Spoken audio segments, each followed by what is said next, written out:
Can anybody hear me? Testing 1, 2, 3. Communication.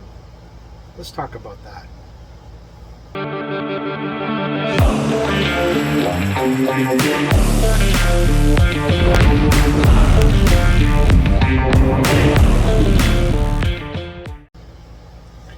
Hey guys, Randy again here with the Living Adventure.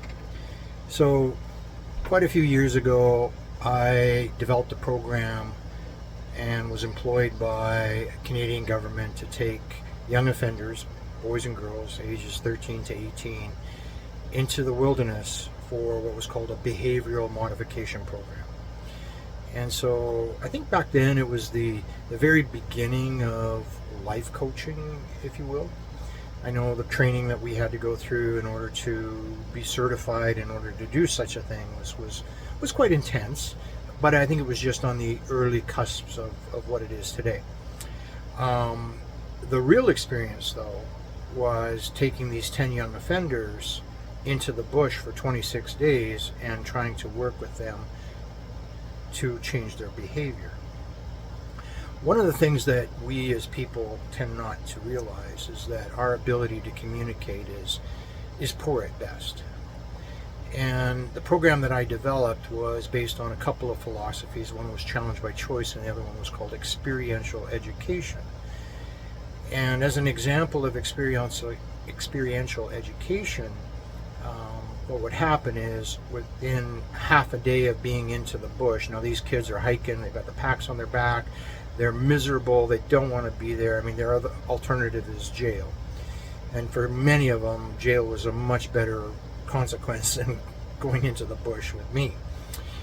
Can't tell you how many rocks I had thrown at me and sticks I had swung at me. Anyway, what was important is that we established the ability to communicate right away. And in order to do that with young people, it was very simple. We would stop for our first break and I would break out 2 VHF radios. And I would instruct the kids to say, hey, does anybody know what these are? And they go, yeah, they're walkie-talkies. Okay, great, yeah, kind of walkie-talkies. And do you know how to use them? And of course, every kid would say, yes, I know how to use it, you know, as if I was some stupid idiot. And then I would hand one of these radios to one of the kids, more likely the most, let's say, pronounced of the youth. And I would say, okay, let's give it a try, but first let me point out for those of you that may not know what this is, and you know, here's the on-off button, and here's the key to key in the microphone, and down here we have buttons that we can start changing channels so that if we want to reach other people, we can reach them. They're all, yeah, we know that. I said, okay, let's give it a try.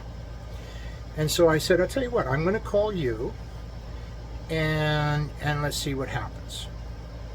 And so I key in the mic and I say, hello, and he hears that and he goes, keys in his mic and he's going to talk back. Well, while he's keying in his mic, I key my mic back in and I start talking as he's talking. And every time, I ran that program for 3 years, every time I did this exercise, the kids bursted into an uproar telling me I couldn't do that.